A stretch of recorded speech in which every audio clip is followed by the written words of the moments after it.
And we are back.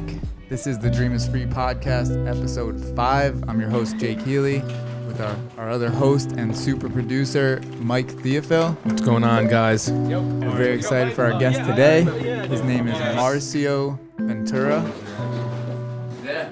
Wow. We were like not fucking around. Right? Not fucking around at all, dude. Yeah, dude. Wow. Right? Speechless. Oh, there you go. Speechless, dude. That's dope. Depends on the type of person you want to be. If you want to just like make money, if you don't care about the technology, I don't care about any of this shit. Like I'm just trying to double my paycheck. Then yeah, go just download an app, put some money into there, and just see what happens. Yeah, keep your mindset 3 to 5 years. You know, be smart. Don't think it's like you're gonna go throw on black or red and you're gonna get immediate value. But if you do your due diligence and do look at what's to come, there's some serious money that can be made.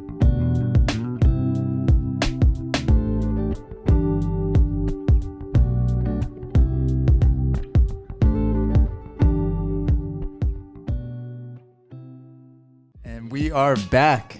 This is the Dream is Free podcast, episode 5. I'm your host, Jake Healy, with our other host and super producer, Mike Theophil. What's going on, guys?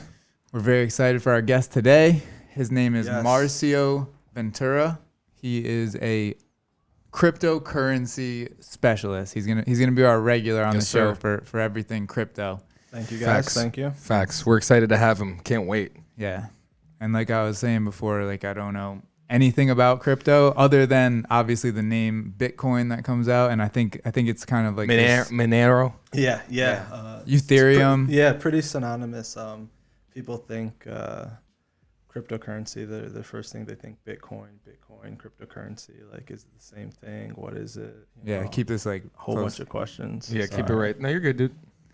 All the viewers out there, I'm new at this. You're good. All right. We're all new at Bitcoin, so we're all learning a lot today. Exactly. But yeah, I guess we'll just start out like how you. I looked up your LinkedIn. You know what I mean? After we talked at the way that we know each other is there's a little market over by my house, which is Shout them out. Let's shout out. Harbor View View, Market. Yes, They fire. have the best chocolate chip cookies In town? in State? Dude.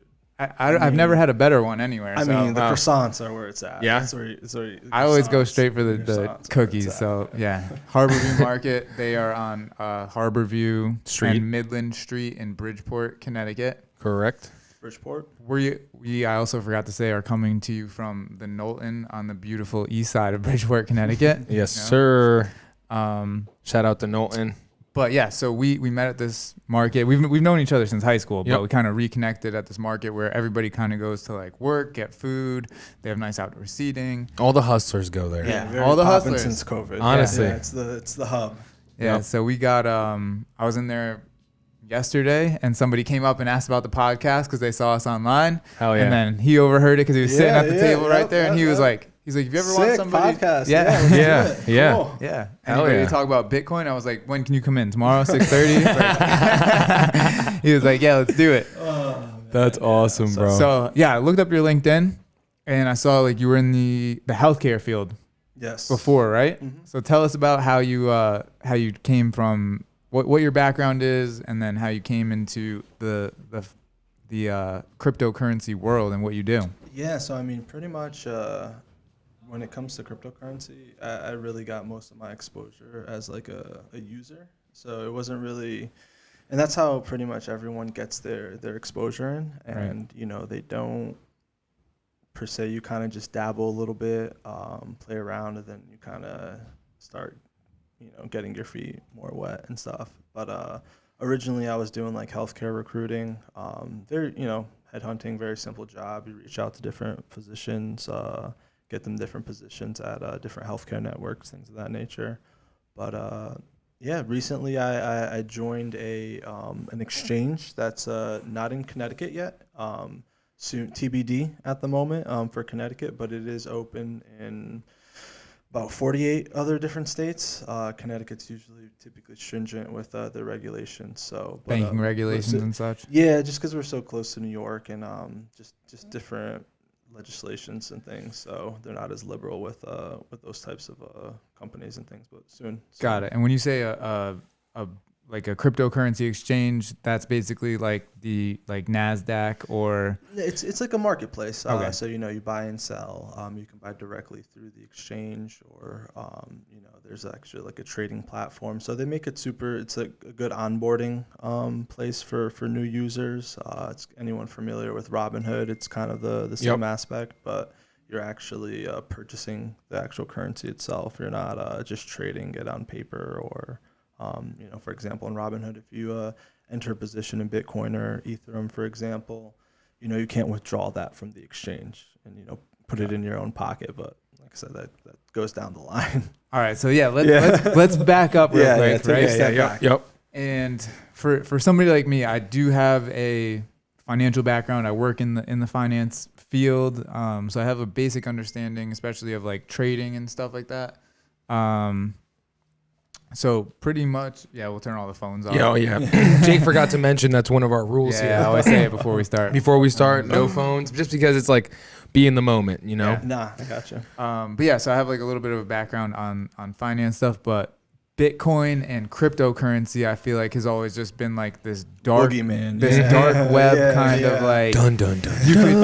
You could either make $1 million or lose everything that you have if you invest into this it. fake internet money? Yeah, Right. From what I've looked up, But then again, the dollar. right? So from what I've looked up online, like it's like, it's basically the way that it started is. Do you know the background on everything? Yeah. So you give it to us. Yeah, you go quick ahead. Background. So, pretty much a lot of people say that, Bitcoin was born out of the last financial crisis. 09, right? Yeah, just around there. So the creator, Satoshi Nakamoto. Love that. Yes. There's a lot of myth and a lot of lore and just kind of like, the boogeyman stories, like kind of like your tall tales, but pretty much he's an anonymous developer that one day, used to be a part of these forums, the cypherpunks. So these were people that were all about, anonymous currencies, no control from the government, pretty much, no restrictions, no censorship. So the idea of creating an internet money or, money of the internet was always like around, but it wasn't until Satoshi created Bitcoin and that kind of open the floodgate. It's a new technology in general. It's kind of like And the way he set it up is like there's only a finite or not a finite finite amount. Yeah, it's finite. So I think it's like 21 million if I'm not mistaken. And pretty much he created this architecture called the blockchain, which is very just kind of like an umbrella term. It's a way of organized data which uses hashing. So pretty much each block holds a part of the previous block. So that kind of creates a structure if you're looking at it like a chain of blocks. So it's called a blockchain. Got it. One of the block is just the data. Right. It's a data, and then it goes through. So pretty much how Bitcoin gets mined. Everyone you hear about Bitcoin mining. So pretty much you have these computers that are competing with each other. These mining farms to solve out an equation, and whoever does it with like the least resistance gets rewarded the new block. And it gets harder and harder Correct. as you solve more, right? Right. Okay. So you have something called like the Bitcoin halving, which just happened this year, and that just the amount of Bitcoin you get per one of those math problems solved gets less. So it just becomes you can get into like a whole different world with that, but pretty much it's like it's like gold. The simplest way for anyone that's just kind of looking for that quick it's like gold. Yeah. You have miners that go into the ground, mine out gold. Only difference here is the computers are doing the mining by solving these complex math problems, and once that math problem gets solved, they get awarded a block which contains the Bitcoin in it. Okay. And then that Bitcoin is now, because of the popularity and everything, is assigned a dollar value. Right. It's worth. Yeah, it's worth something. So, back in the day, 2010, 2011, if you were one of the few miners, you were getting like, dozens and dozens of Bitcoin. I bought my first Bitcoin for, it was like $500. $500. I remember. What's it trading at now? Jesus, dude. Like 10,500. Just wow. hit like what a markup, yeah. Yeah, but it's also 20K was the big boy, but it's definitely risky. You know, I bought it. You know, I had some cash. You used to meet up with people online. You know, send them a message. Hey, you know, I'll meet you at the Starbucks on Black Rock, and you know, I'll bring in this cash, and we'll sit in front of our laptops, and we'll just send it to each other. So it was super sketchy back then. You know, but back to origination, it was anonymous currency. So you have people on the dark web, you know, buying drugs. Right, it was a good way to like putting hits send out money. on people, Yeah. like you know, like all this stuff. So Honestly, yeah, but it's we're in a different ball game now because we're talking 10 years ago. Now we have it's more legitimate now. Yeah, legitimate. Bitcoin is very old technology already in the blockchain world. So you have you know, you guys mentioned earlier Ethereum, which is pretty much creator of Vitalik Buterin from Russia, pretty much created a better, what he thought was a better version. You know, still mineable, still goes through that same process, but allows for what's called the smart contracts. Got it. So, yeah, I mean that's where the big Is that game infinite too? Finite. Yeah, finite? so it's fine. So there are a set amount of blocks for Ethereum 2 that can be constantly produced depending on it. But right now there's a lot of dogma in religion in cryptocurrencies. It's a lot like politics. Like people get a lot of fanboys, you know, only Bitcoin, only Ethereum. So it really depends on what kind of user you want to be. Like me, I don't care. I'm there for the money. Like, you know, I'm trying to like get the increased profits. So the technology's cool. All the fun and dogma behind it is cool, but it really depends on what you're in it for. So, you know, if you're looking for a quick flip or, you know, a long-term investment, you know, you would curtail your you know, the way you're going to put your money into it. Got it. But, so we have Bitcoin, which is the currency, right? There's a finite amount of it. It's mined by data miners, people who are much smarter than us, put together some crazy algorithms Way to figure smarter. out. Yeah, Got it. yes, right? yeah, pretty much, yeah. So that happens. Then they get the Bitcoin. They're able to sell this. The blockchain is the data sequence of which it's held. It's a kept ledger. track, Yeah, right? yeah. It's kept. Yeah, it's like a ledger. a ledger of the transactions, which basically can't be corrupted in any way, right? So it's correct, immutable. Can't go in and change it. I mean, in theory, if there's ways to do it, but it wasn't. You know, it's just not practical for anybody. Not happening. Yeah.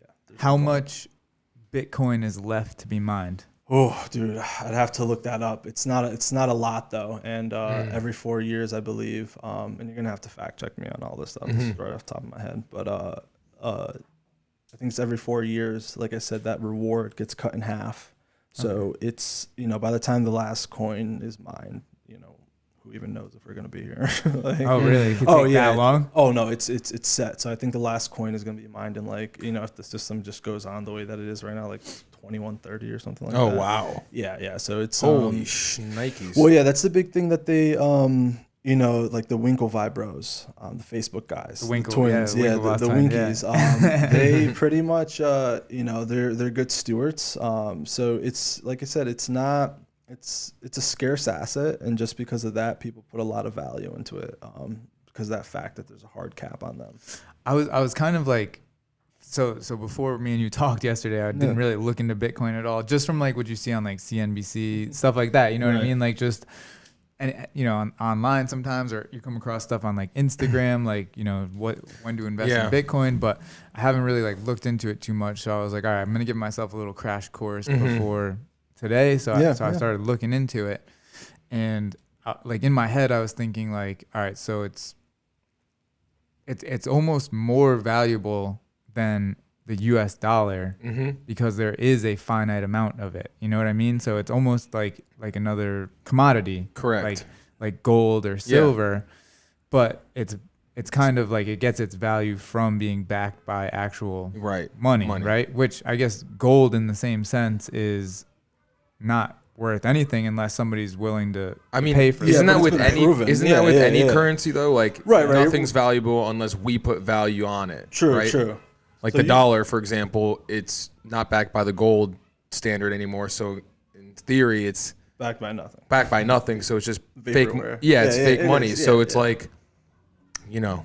Well, yeah, that's the crux of it. Like you get, you know, not to get all woohoo and, you know, tinfoil hatty, but fiat. It's a fiat money. The dollar is fiat. It's it used to be gold standard backed by something hard, but we're kind of now due it's to just backed COVID. by our economy. Well, not even. Right. We're just printing it out of air. And air, trillions of dollars every day. Press a button. So but that was interesting. That's what I mean. It's interesting to see like there's just like, okay, we need more money. Let's print it. Well, look at inflation Venezuela. will set in. Go to Venezuela. You see, the dollars on the floor. It's just that everyone's got a dollar.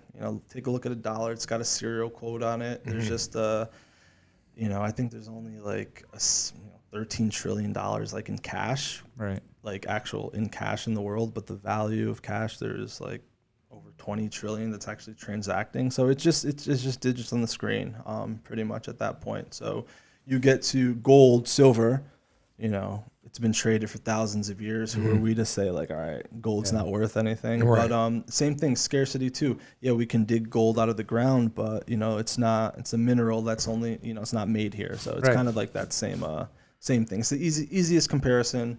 Pretty simple. Digital gold, store value. They're printing money into infinity.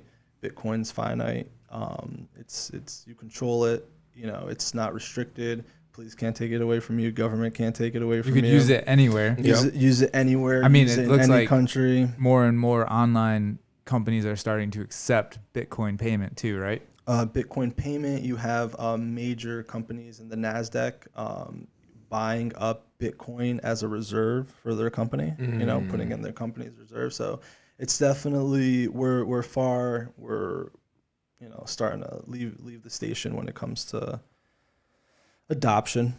And some people will say we're also super early, which I think we are. It's kind of like we're in the middle. It's probably still like 2010 is when it's super early. People are some people still don't know how to use a smartphone. And it seems more and more like maybe you know more about this, but like the government is trying to get the U.S. dollar to become more of a digital currency rather than having actual cash. Correct. Digital dollar project is definitely it's definitely out there, and I think personally that it's going to be what's implemented.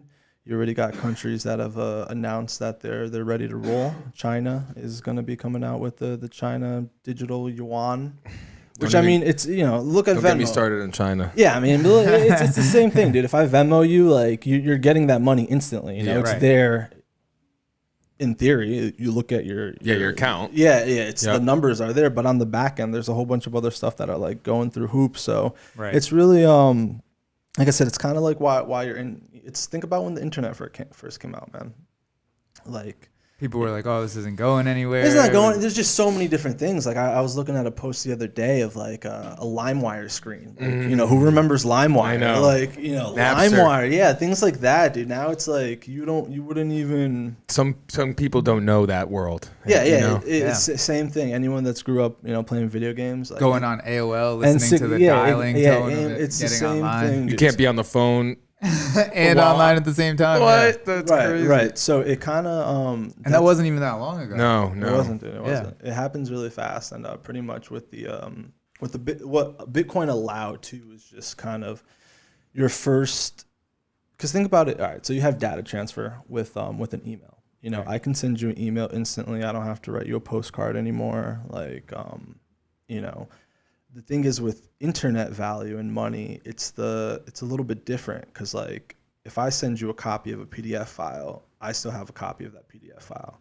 It'd be a problem if I sent you $1 and I still had a copy of that $1. So Bitcoin kind of solved these really complicated terms that you can look into it if you want, but it allowed for being able to send something to another person, another individual, and still the sender not having access to it anymore. Once it's gone, yeah. So pretty much, they have these, Byzantine fault theory, which is what it solved, and it solved some other things, some jargon or whatever. But pretty much, you can send it.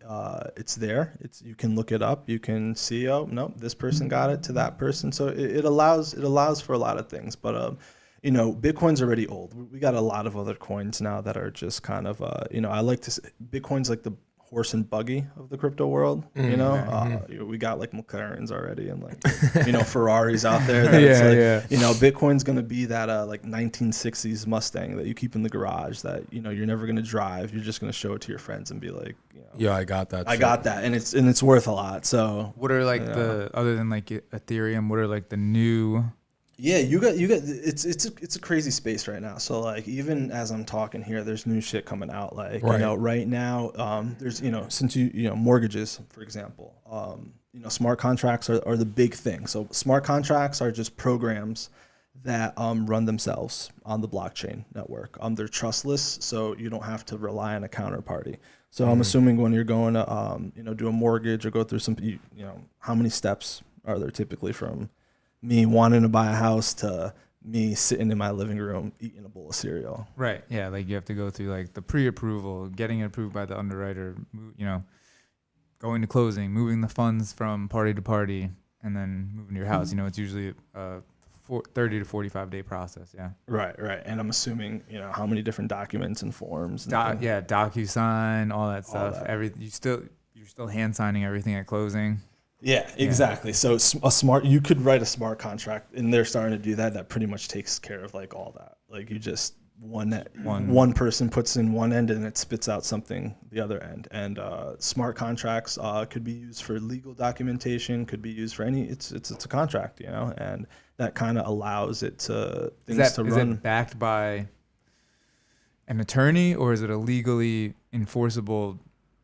It's document. So that's where regulations come in. So so you can have smart contracts they're legally enforced. It's a document. It's just a program that runs itself. You don't have to worry about like an intermediary or something that you can be a company that just issues like mortgages or issues different types of you could have your ID on a smart contract. You can pretty much convert anything that you have that needs some legitimacy to a smart contract because it's on a blockchain and it's verified. You can verify it, so you don't have to. It's in this ledger forever. Yeah, it's in a ledger. Like take the DMV and put it in a USB.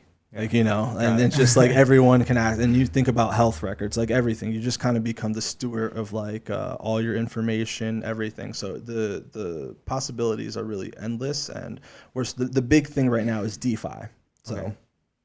You guys heard DeFi? Nope. Exactly. Tell us about it. Yeah, dude. So you got people that are getting 1,000% a year on their investments. Like, you go to the bank, you get what? 0.1. Yeah, 0.1. Right. Yeah. So you got these people that are using stable coins, which is a 1-to-1 peg. Right. It's a cryptocurrency. Stablecoin's a digital coin. It's like Bitcoin, but it's a different type of currency. Right. It's a different type of same technology. Different algorithm. It's pegged 1-to-1 to the dollar. So one stable coin is worth $1 and it always will be. But sometimes they vary, like 1.001, 1.002. So they have these programs that you pretty much deposit your stable coin into, and it will transfer it between other stable coins and get you the best percentage yield. Wow. So, I can put $10,000 into one of these smart programs and just let it sit there and just do all the work for let the money just let it go. Just sit back and collect that interest earned. So it's really you're getting into a crazy world where traditional banks are going to start offering products and different things that are going to be able to for everyday people that don't want to do the jargon and the nuance. I just want to walk into your Bank of America or Wells Fargo and be like, invest into it. Yeah, invest into it. So there's a whole bunch of. So we'll start seeing like portfolios of cryptocurrency. Like it'll be, you can invest into a portfolio of Bitcoin, Ethereum, all the other new ones coming up. Right. And yeah, pretty much. So you're gonna and it's very fluid right now. Like we're with everything going on, everything moving digital. There's new things coming out all the time. What I tell everyone and pretty much friends, so get some exposure. Download an app. Put a couple $100 into it. $500, $1,000, whatever you can, and just. What's your go-to? So here in Connecticut, you can use Coinbase, okay, Gemini, Uphold. So yeah, those are your main three. Okay. You can sign up. It takes like maybe a couple days, and then you link a bank account. Do a reoccurring buy. Take $100 every 2 weeks. invest into it. Yeah, invest into it. Take Nice. the top three couple coins, dude. And it's really, like I said, it depends on what you want to do. You know, if you're just looking to make some money and hedge yourself against what's going on in the world, you know, invest in, you know, gold, silver, and crypto. Dude, That's you sound just like Robert Kiyosaki. You sound just like Dollar Vigilant. You sound like these guys, you know. In a good way. In a good way. No, because it's like you look, anyone can see they're just printing money. They're just like If you're smart, there's a lot of sheep out there, dude. There is, dude. I mean, you can't. Come on. Yeah. They're all like, whatever you say, government. Yeah, right. Put your mask on. Yeah, exactly. Yeah, exactly. But, no, you gotta get into it. You gotta do something. You can't just sit back and just hope that the dollar is gonna save you, man. It's ridiculous, and the chickens are gonna come to roost soon. You know, crazy times we're all in right now, dude. So it's just kind of. I do have one question about. Yeah. Go through. Yeah. So for when COVID hit, right? Yeah. People were saying, this is one thing that I do remember about cryptocurrency is COVID hit, right? Everybody pulls their money out of the stock market. Obviously, we saw the stock market crash. Remember, probably February 28th, right? Yeah, Crypto market crashed too. Yep, Crypto went market down. crashed. But what everybody was saying is if the crypto market rebounds basically following the gold market, right? Because what happens is when investors get scared, they pull out of securities, you know, stocks, and move into gold, right? Because it's more stable. Yeah. So we saw gold prices go up, right?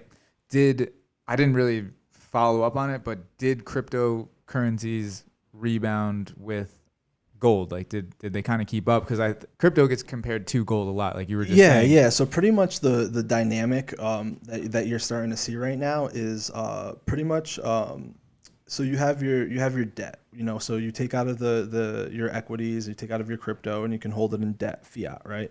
So when the dollar is strong, you can look up the value of the dollar. When it's nice and strong, that's typically because there's uncertainty in the market. People start selling their stocks, they start selling their crypto, and they're like, you know, let's get into the dollar. With all this stimulus, you know, getting issued, and people just kind of seeing like, you know, they're just printing money out of thin air. You know, how strong can this dollar be? So that's where you start. You get 2,000. You get 2,000. Right. Exactly. It's like Oprah out here. So it's like, you know, whoever, you know, you're 16 years old and you had a job for 2 hours here, so $100. Like, yeah, you know? exactly. Literally. And so pretty much you get so when that stuff starts to happen, people start pumping their money into real hard assets, which are gold, silver, cryptocurrencies, because you own them, you control them. And the government, they cannot do nothing about it. Can't do anything about it, dude. You go to an airport, it's like, you know, yeah, you have a little hard drive with your USB stick. Yeah, not even a hard drive. You just memorize your 12-word password, and it's like you get on anywhere. Try taking $50,000 cash across, like you know, with something. So and bringing that, like, that's an interesting thing to bring up. Is there any like downside to the cryptocurrencies, like money laundering? Yes. You know, no, not the biggest downside is user error. People that are lazy, don't do the right things. You know, the people that fall for stupid like phishing. Yeah, click this link if you know, or those giveaways. Here, send me 1 Bitcoin, you get 3 back. Yeah. So you could get robbed online, and it's not really like, so you can't hack into the Bitcoin network. You can't hack into it. There's no like hacking into the Bitcoin, you know, stealing Bitcoin from the network. Typically, most of the time it's user error. So you're either giving up some type of information, password, seed, that's allowing them to access your Bitcoin on the network, which happens through a whole bunch of phishing scams, social engineering, whatever the case is. Or if you custody your own coin, what does that mean? You can either keep your coin on an exchange, you know, Coinbase, Uphold, Gemini, and they custody it for you. All right, like, you know, so they're protecting it for you. They're protecting for it. It's on the exchange's network. It's like putting it in a bank. And are you paying a premium for them to do that? You're not paying anything. You're paying the transaction fees, because typically you're going to either be like trading or something like that. Okay. Now those exchanges can get hacked, and you know, vulnerabilities in what they're doing. And it's not FDIC insured, right? So it's not. No. So we're at the point now where most exchanges are FDIC insured. Oh wow. Yeah, okay. Yeah. So so those Uphold, Gemini, those are FDIC insured. Like, something did happen, your money would be safe. You'd get some type of insurance back. But so the other option, if you don't keep it on exchange, is to keep it on like a hard drive. So or your phone. I got a wallet on my phone that's just on my phone. If I mess up, lose my phone, don't have my password, blah blah blah blah, that money's gone. Like, you know what I'm saying? Or how do you protect that? Like, that's just kind of like due diligence. Like, write down your password. It's your fault if you lose it, basically, right? Right. So if you lost your phone and got another phone, you can get back into your wallet. Yeah, because I have my backup password. Yeah, exactly. Okay. Some people are like, oh, I don't want to do 2FA. Like, oh, I don't want to do this security measure. They're just like, they want to make it super easy. And that's important too, because if you want to do mass adoption, if you want to have people get into the space more and more, you got to have places where you could just be like, here's my money. I don't want to worry about it. So that's slowly starting to develop. And, you have these exchanges, you have traditional institutions that are going to start getting into it, Fidelity, things like that. The big thing is like most of this stuff is going to be for accredited investors. So it's like, you're making $250K a year, or you have $1 million worth of net assets. So for like the everyday Joe Schmo like myself, you want to get in real early. Like, you want to get in real early that way. So basically, if you're not an accredited investor, which you need to have a $250,000 plus income from your job a year. Yeah. Or you need to have a certain amount of assets, right? Stuff Correct. like that. If you don't have that and you own Bitcoin, or you own Ethereum, or you own these other sorts of cryptocurrencies beforehand, then you're able to somehow like get. Well, I'm saying in the sense of, so think about it like this. So if you're, once these traditional brokerages start highly investing into the whales, you call them the whales. Right. I have $1 million. I'm going to go to Fidelity, just like I would with my, stock portfolio. I'm like, hey, put this money into crypto. So that money, that flow coming into it is going to drive the prices up, right?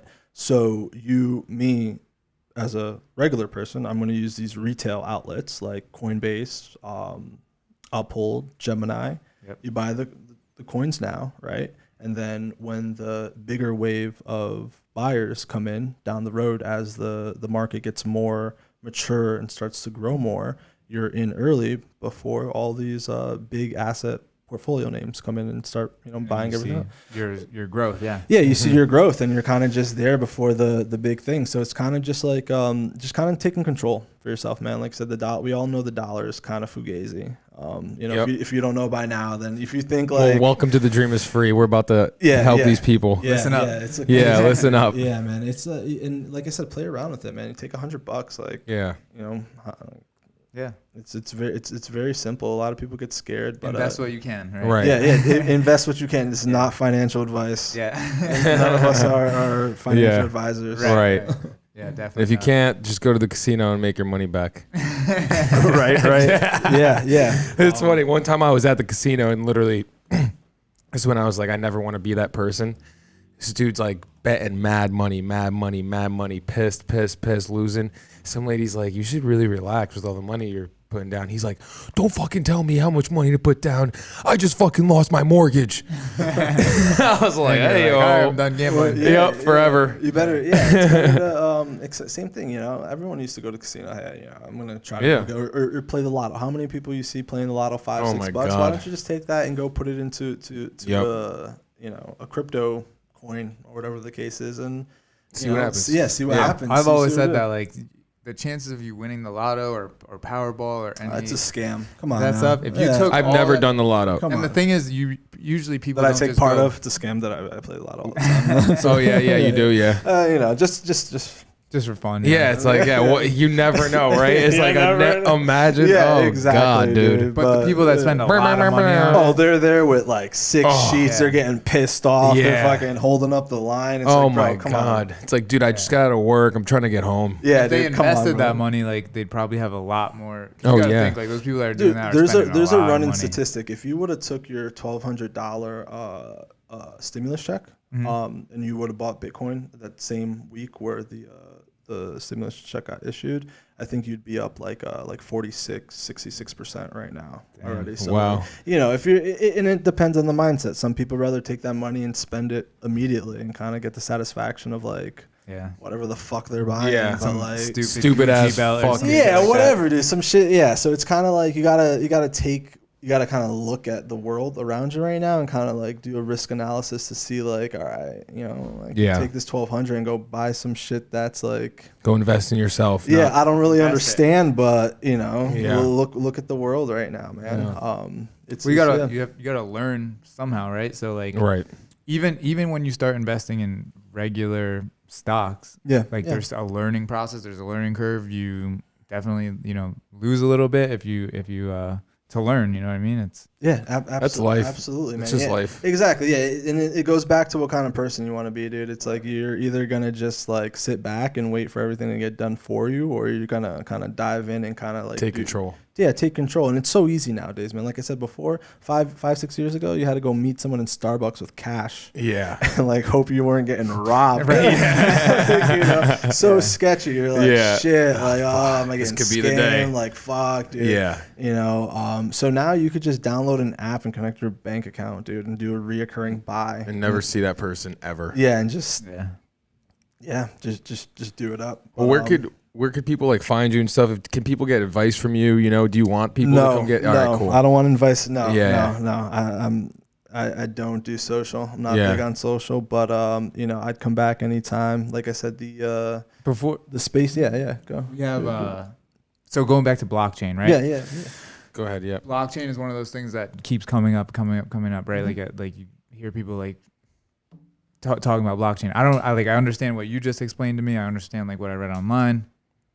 But like, how do companies like Amazon use blockchain, and how are people like making money from blockchain who are, just average people, right? Like, do you see that stuff too?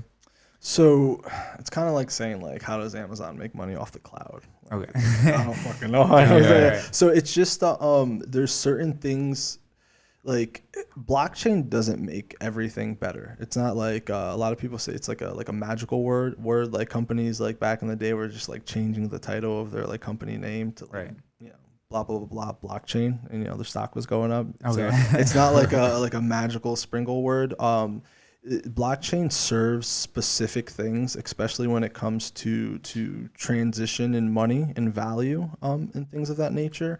But a lot of stuff that blockchain can solve could be just as good on a regular like database or a server. So for specific use cases that are coming out right now, like for example, like gamers, if you ever played any games, I'm not sure if you guys ever grinded on any games or something like that. I'm a huge gamer. All right, so I'm not. Throw some games out there. What do you play? 2K. 2K. All right, so all those little fucking shirts and jerseys and shoes you wear? Mm-hmm. All right, so 2K is always going to own that. EA is always going to own that. Right. If you get to a world where you have 2K on a blockchain, each of those items are individual to you. So if you grind out, let's say you hit 23 pointers in a game, you get a special jersey or something of that nature. You can then take that jersey and sell it to somebody else outside of the game and get that value for it. You know what I'm saying? Gotcha. So if he gets this jersey that's fucking dope, that'd be fire, right? That'd and be sure, he puts it on a I'll marketplace. be making mad money off 2K. Well, yeah, no, it's kind of the thing, and you get all these items and shit, and it's like, oh, that's a really hard item to get. It's worth $500 now. Let me go sell it to the 2K player that's obsessed with this game. Yeah, that's gonna spend $500 on of their mom's money and shit. Yeah, exactly. So so blockchain is a great endeavor for game developers to base their games off of that, because it just I'm sure there's a lot of that going on in like what's that computer game that everybody plays? Minecraft, Fortnite, and World of Warcraft. I'm sure there's a lot of big thing, dude. Big thing. Anything that you get an item or whatever, even like clothes, or just like it's definitely something to keep an eye on. Like I said, it's like we're like early internet ages, man. Think about how many I know. Like we're in like Napster. Who the fuck like. It's so early, but it's also this is the point where you kind of want to dive in, so you're not late to the party. Yeah, so that's what I look at it. What's your outlook on cryptocurrency and Bitcoin? Like, is it gonna? You think it's gonna keep going up? Is it gonna? Yeah. I mean, personally, this is on a personal level. I think that you're gonna see pretty much right now. There's thousands of coins. I think at the end of this all, maybe you'll see like a good 50 of them. It all depends on what real world use case these coins are solving, what they're actually doing. You get a lot of scams, a lot of just like vaporware, but it's all about like what they're actually doing. Bitcoin, I think, will always be around. It's been around. It's got over $1 billion market cap. It's not going anywhere. Ethereum, XRP. If you're a newbie, stick to the top 10. Just like I said, buy 1, 2, 3, 4, and 5, and don't put in more than you can risk to lose. Right. Or however that saying goes. How does like a new cryptocurrency like establish its value? Is it just the amount of people that are purchasing it? Dude, I bought a coin yesterday that was worth 2 cents. It's worth 8 cents now, just off of people for no reason. Ethereum's kind of like a sandbox. I can go on, download the toolkit, and issue a coin. You could issue a coin for this podcast, right? And throw it on the marketplace. Whoever wants to buy it, they can buy it, and whoever wants to sell it, they can sell it. And then it's just that's just how it's just out in the wild. Yeah, it could either be worth dog shit one day, or one day you could wake up and you're a fucking millionaire, and for whatever reason. But yeah, there's coins, dude. It's crazy, man. We got just a quick side bit, dude. We were using this. I say me and my buddies. There's exchanges now that aren't centralized, so they're not ran by anybody. It's the program. It's a smart contract that does the exchange for you. So it pulls together all these coins, and it creates a liquidity base that you can pretty much just runs itself. The exchange issued out 50 tokens. They created a token for the exchange, of the people that were utilizing this exchange the most, and they issued about 400 of these tokens with no value to them, to people. I think right now that 400 is worth like $1,600 right now, and you just woke up, and it's like you get used to money just falling out of like thin air, like just different things. So it's crazy. It's definitely risky. It takes a lot of time. But like I said, if you're looking for the long haul and just to stay safe, just go to the App Store. Download your number one app that you see there. Read the reviews.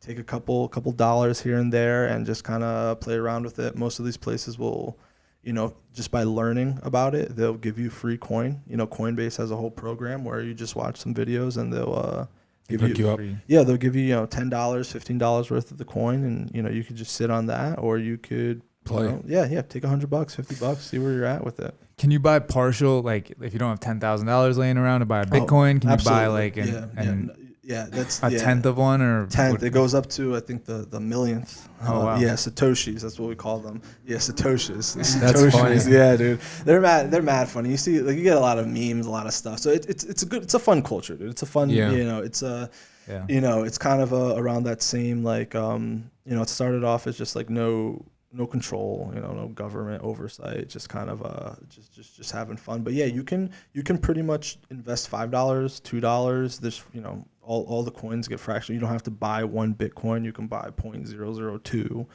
There's other coins that are a couple cents and stuff. So there's a lot, man. There's a lot of projects, a lot of different things. But I feel like crypto is one of those things that's like religion. Diet, right? Like people are like, if you're a vegan, like you're all about it, or like you're not about it. It is. And then it's a dogma, bro. That's why I started off it's very it depends on the type of person you want to be. If you want to just like make money, if you don't care about the technology, you don't care about any of this shit, like I'm just trying to double my paycheck, then go just download an app, put some money into there, and just see what happens. Keep your mindset 3 to 5 years. Be smart. Don't think it's like you're going to go throw on black or red and you're going to get immediate value. But if you do your due diligence and do look at what's to come, there's some serious money that can be made. People, like I said, I bought my first Bitcoin at $500. Did I sell it at 20 grand? Hell no. I sold it at like $1,200. And I thought I was making a good profit because I doubled my money. So, it's hard to be like, damn, I should have held on to that one. Oh, yeah, dude. I used to order food on Grubhub with Bitcoin, I look at my receipts now. It's like, damn, you spent $3,000 on fucking mozzarella sticks, like fucking a 2-liter soda, like one day in college. So it's kind of it's sickening. It's fucked up, but it's very true though. So it's really kind of right now everyone's sitting on their phones anyway, sitting at home. Fucking go. Yeah, you know, watch Downtime and go explore Bitcoin. Yeah, while you're doing something it at the same time. Yeah, exactly. While you're doing it at the same time, exactly. Yeah, right now. Do it. Awesome. And then lastly, just like where do to get more educated, like where should people go? Regular Google, Since Bitcoin, you don't want them to come to you, bro. Yeah, don't come to me. First and foremost. Yeah, first and foremost. But personally, CoinMarketCap, it's a great website. Binance Academy. Great website. Binance Academy. Binance Academy. If you go to Binance Academy, pretty much, you know, they're pumping out articles for how-tos. Like, nice. Like no tomorrow, man. Like, I mean, you pretty much have to try not to learn. Like, it's really, I mean, it's, Me and Jake are going to be going and do some studying. Yeah, go study. Yeah, we will be. We'll be on the dark. But yeah, exactly, with Solomon. But hop on your app store, download the most popular exchange app, and set up your bank account, and just go mess around. That's kind of how you learn anything, man. You gotta just jump in and just got it. Fuck around, cool. Right. Sounds good. Anything else you want to add in? Like any word of advice to people you gotta thing you live by? Yes, you know, just stick to the top 10, man. Don't get fooled into scam. Never send your crypto to anybody. Don't. No matter how much they're gonna give it back to you. I don't care if it's 6x, 10x. Do not send your crypto to anyone on the internet. Yeah. Also, don't bet your mortgage or if you get some like your child support. Some email that some guy in Nigeria wants to send you. Right. Bitcoins. Yeah. If you send him one He's Bitcoin, got a starving it's not family for real. and he runs a church with like 2 people. No. Yeah. It happens. It happens to the best of us. But yeah. Got it. Well, we definitely love to have you come back on here, like as this all progresses. Yeah. If you guys start hearing of some shit, absolutely. Yeah, we would love to have you regularly, bro. A segment. Cool. Yeah. Bet. Seriously. All right, guys. Thank you. We'll see you next time. Thanks again, Marcio.